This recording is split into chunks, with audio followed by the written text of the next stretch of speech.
Ah, ça va être Zelda pour le Joe. Tandis que je pense que vu le match-up, on partira sur la Bayonetta de toute évidence. Ouais, c'est ça, Voilà, Bayonetta. on part bien sur la Donc, ouais, tous Bayo. les deux pour Louis. On est tous les deux pour le jeu évidemment. En fait, Zelda c'est pas forcément un personnage que j'affectionne énormément, mais sa rareté et la manière de jouer de Lojo provoque quand même une certaine sensation de plaisir en fait dans le visionnage de ces matchs. On va avoir des beaux setups. Ouais. Lojo, si vous n'avez pas l'habitude, c'est pas du tout le genre de Zelda que vous pouvez croiser en online à 3h du matin à faire chevalier lance-flamme, chevalier lance-flamme. On est beaucoup plus dans l'offensive et des options un peu risquées, ça fait plaisir. Hein. J'aime beaucoup son jeu. On trouve des premiers petits coups à partir. En fait, le chevalier est très fort parce qu'il conditionne énormément l'adversaire à jump. Et donc derrière, le Joe va catch avec des fers, avec des uppers, etc. Parce qu'on a des très bons aérios avec Zelda. Hein. Enfin, très puissants en tout cas. On va avoir les traditionnels combos de Bayonetta. Oh, ça va pas tuer normalement. Ah, si, ok. ça tue. Ok, j'ai rien J'ai dit. pas vu beaucoup de SDI côté de Lojo. Je Ouais, pense qu'on l'a pris un peu à la légère sur le premier combo. J'ai essayé de regarder sa manette pour voir s'il faisait une belle SDI ou pas. J'ai Rien du tout pas pour l'instant. vu grand chose. C'est Nairo le. Non, c'est Faror le neutral B. Je sais jamais. Le Pardon. réflecteur. Dans Zelda, tu connais pas le C'est nom le de ça neutral B il me semble. Ouais. Parce que le down B il me semble que c'est le chevalier. Mais, Ouais. C'est vrai que d'habitude c'est plutôt sur les down B. En tout cas, c'est un neutral B qui est très fort pour casser les combos aussi. Hein. Ouais, tout à fait. Il y en a certains personnages comme ça qui ont une option, je sais pas combien c'est frame. Oh non. Ça a failli tuer. Oh, j'adore ce genre de setup. C'est très bien vu côté l'autre jeu, on sait exactement où va être placé le chevalier à quel moment et où est-ce que son coup va envoyer. Vous allez voir ce genre de setup moult fois dans la game et c'est très difficile pour Lycan de s'y adapter. Hein. Et là, c'est le ledge trap typique Zelda, hein. Chevalier flamme et ça marche bien, mais finalement Lycan va réussir à s'en sortir. Ouais. Et le Joe qui a bien reverse cette game hein, parce qu'il était mal embarqué. On se dit cette fois. Ouais. Isaac qui va permettre de sortir des combos de Bayonetta. Oh, on est bien patient côté Lycan pour l'instant, on est dans la tête de son adversaire. Je pense que Bayonetta a globalement le match-up. Wow, ok, on trouve ce forward smash comme ça, là, à la relevée. Ça a tué à combien? Il était à 80 peut-être. Et Lycan adore ce smash en mode je me recule pour te laisser croire que t'es safe en faisant une une normale. roll ou... Et en fait non, F-smash. Oui j'avoue, ça couvre aussi la roll je pense. Avec attaque. Ça couvre beaucoup d'options je pense.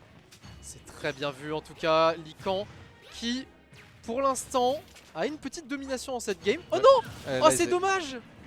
On a un peu trop fait le fifou dehors. On était à court d'options malheureusement pour le joueur de Bayonetta, le joueur de NMS. D'ailleurs c'est le deuxième duel NMS TLS d'affilée. On avait qui tout à l'heure en NMS? Saka. Ah c'est Saka qui est NMS. Ok, et on a d'autres joueurs à part les deux là aujourd'hui? Bah il y avait Zenati avant, mais plus maintenant. Ok. Et je crois qu'officiellement il n'y a que 2 joueurs. Vu les deux joueurs, c'est déjà un roster assez conséquent. Hein. Ouais. En tout cas là le Joe qui a réussi à prendre la stock quand même de Lycan, pardon. On est sur la dernière stock. Ouais. Et ça redevient à peu près even parce que mine de rien Bayonetta elle excelle sur les combos. Et sauf qu'à 90% c'est dur de trouver des combos. Tout à fait. Tout à fait, on est au moment où ça connecte un petit peu moins. Même si je sais que côté Lycan on traîne un peu tout type de setup obscur à des pourcentages assez rares.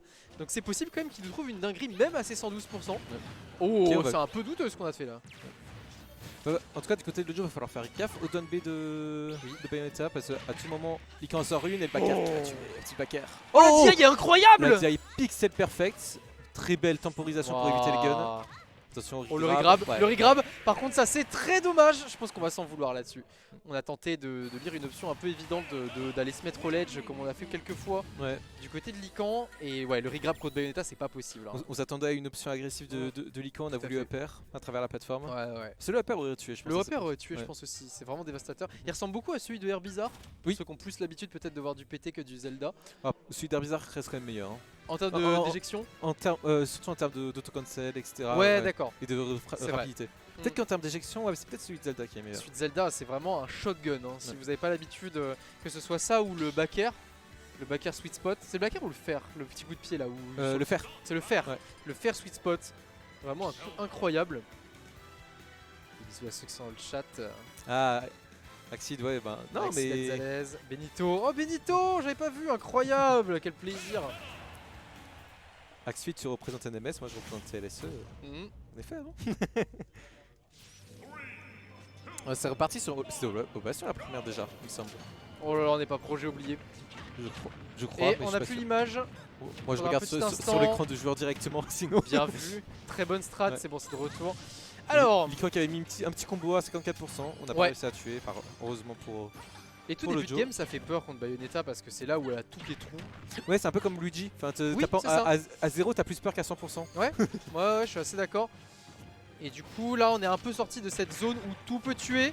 Par contre on va bientôt arriver dans les pourcentages magiques. Et là ça y est, on SDI beaucoup du côté de Lojo. Hein. Ouais. Je pense que première game on était en mode ok, qu'est-ce qu'il va faire comme combo, comment je vais SDI.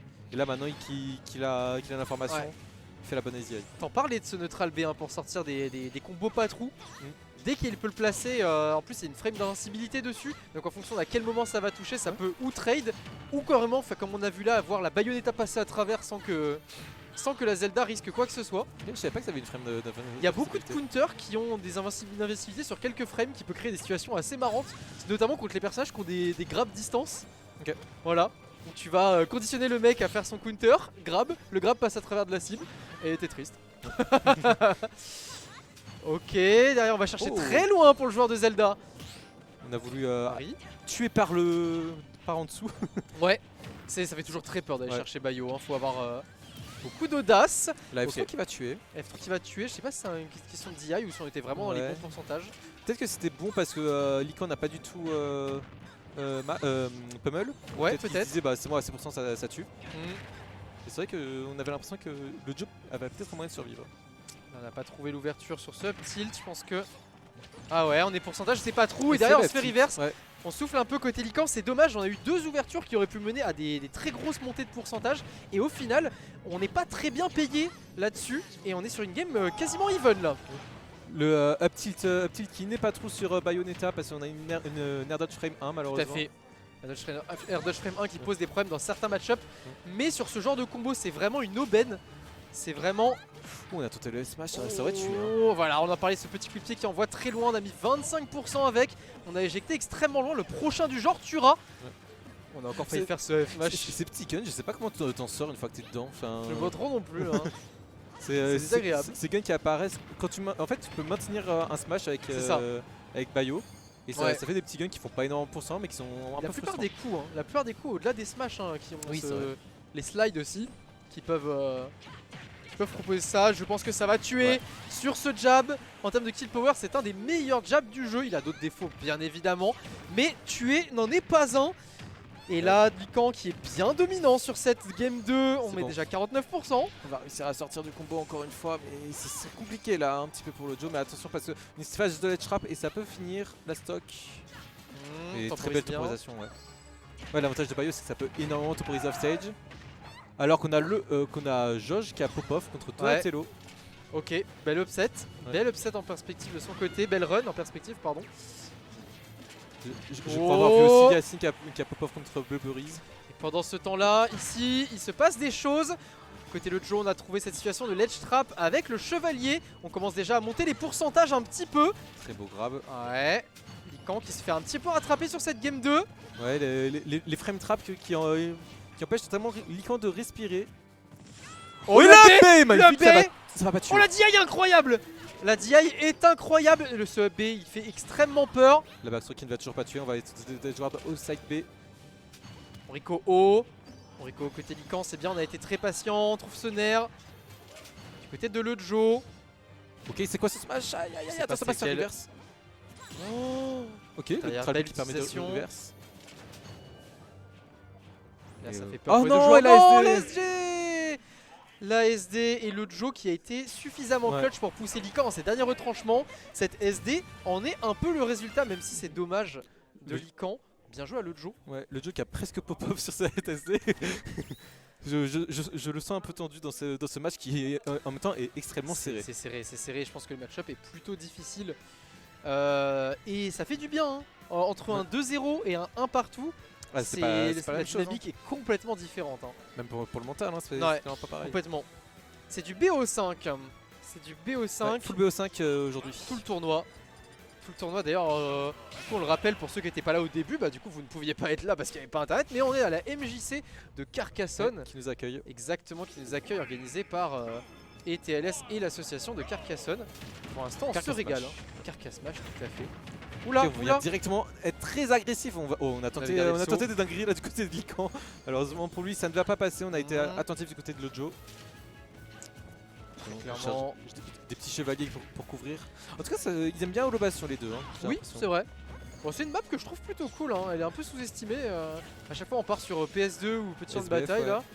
On commence un peu à en avoir marre de ces deux maps, alors que Holobastion, ça crée une dynamique assez cool avec cette plateforme centrale. Le jab fer qui a failli tuer à 80, même pas. Voilà, on en parlait, des techniques un petit peu obscures de Lejo. Méthode. Oh, et voilà. C'est ce qu'on a tenté tout à l'heure, sur laquelle on s'est fait reverse sur le downer de Lican. Et là, on part sur une première stock complètement autoritaire dans cette game 3. Ouais. Le Joe qui a pu souffler en gagnant cette game 2 tout à l'heure et il est sur une meilleure dynamique. On a même eu le droit à une petite taunt de Zelda. C'est pas beau ça, c'est pas beau. Ouais, Smash Bros c'est un jeu de mental. C'est à voir si tu fais craquer ton adversaire ou pas. C'est vrai, c'est vrai. Il y a deux combats qui se déroulent en même temps pendant le match. Le combat de skill et également le combat de la patience et du mental. Très bon, là cette fois on avait vu sur la game précédente que le up tilt n'était pas trop. Donc on a attendu l'air dodge et on a pu extendre son combo. Ouais, c'est dommage, ce downer, je sais pas s'il a touché sur un sour spot ou autre, mais on s'est fait instantanément reverse alors qu'on a vu la read. On va encore toucher ce upper à travers la plateforme, à travers le stage. Tenter de read une air dodge in je pense. Côté de Lejo, elle ne sera pas passée. Très belle spot dodge, permet d'éviter le side B. Là, Lican qui a du mal à tuer. C'est Bayonetta un petit peu. Et là on a des pourcentages, il n'y a pas grand chose qui touche. Ce chevalier par contre, lui, va mettre son épée dans la tête de Bayonetta. Oh, setup un peu bizarre, la upthrow qui ne va pas tuer, on a une vingtaine de pourcentage de la mort. Et là le père qui tue. Et Lican là pour l'instant il est la tête sous l'eau, hein, n'arrive pas à reprendre sa respiration. Ok, ce jab est bien. Ouais. Et ça reste Bayo, Bayo peut prendre des kills à des pourcents indécents avec ses combos, donc attention, les ne pas s'endormir. Et on a pas mal de confirmes aussi à base de up tilt ou tout ce qui va mener à un back air. C'est mon très bel down. Ok, Lican qui est un peu plus rentré dans sa game, on trouve plusieurs belles phases, on va tenter de lire la normale get up. Comme tu dis, pas grand chose à faire contre les guns là. Ouais, le jeu qui arrive pas à trouver la solution, il ne sait pas quoi faire, j'ai l'impression. Peut-être que, en fait c'est une option qu'on voit pas souvent en plus, j'ai l'impression. C'est le forward smash. C'est oh non, 90%. La DI qui est plutôt bonne, on avait lu avec le lance-flamme et derrière la DI qui ne va pas suffire.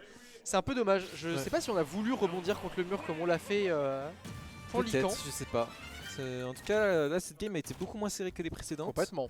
Ouais. À voir si Lican va réussir à inverser la tendance ou si le Joe va capitaliser sur son avantage. On a complètement réussi à imposer son jeu ici sur cette game 3 et on s'offre 2 balles de match complètement plaisantes. Hein. Et le vainqueur affrontera Kid d'ailleurs. Le vainqueur affrontera Kid, waouh. Sachant que chouette, ça. Dans les deux cas c'est des beaux rematchs parce qu'il y a eu des victoires de part et d'autre. C'est deux joueurs qui ont déjà battu Kid, c'est ça? Ok. Pas mal. Hâte de voir ce que ça a donné. Pour l'instant c'est pas fini. Classique, on repart sur Holobastion. Ouais, Holobastion. De toute façon on verra tout le set. Ça fait plaisir. On est en game 4. Et là la situation de Edge Trap qui fait très peur. Ok, très bien. Rico un peu offensive de Lican. Des fois c'est ce qu'il faut parce que Zelda c'est ce genre de personnage, si tu lui laisses le temps d'installer son jeu ça fait très mal. Le P qui va pas tuer. Bien DI cette fois, très bien DI, ça aurait pu tuer. On a vu d'ailleurs son icône était minuscule. Ouais voilà, là c'est pas possible. Celui-là c'est pas possible. On fait une get up normale, malheureusement, on s'y attendait. Et je sais pas si t'es d'accord, mais je trouve que ça fait partie de la fabrique des très grands joueurs. Il y a des personnages qui vont te faire oublier une option de leur perso pendant une partie de game, tu vois, tu l'oublies pendant quelques stocks. Le Joe, il l'a pas fait pendant les 2 premières games ce UB. 3 même. Ah si, 3 on a vu un peu pendant la 3ème. Mais du coup, c'est une option auquel c'est difficile en fait. Tu t'adaptes au fil d'un set et tu t'adaptes à pouvoir taper sur le shield de ton adversaire. Et là, ça fait 2 fois qu'on trouve des punishes extrêmement tôt. Ouh, le up smash ça aussi, par exemple, une option qu'on n'a pas fait du tout. C'est une belle read. Malheureusement, on va l'éviter. Jab, ça tue normalement. Tu devrais tuer. Non, très belle. Non, on était pas assez au ledge apparemment. Est-ce que le coup était biffy peut-être? Pas biffy, un peu. Stale, ouais, voilà.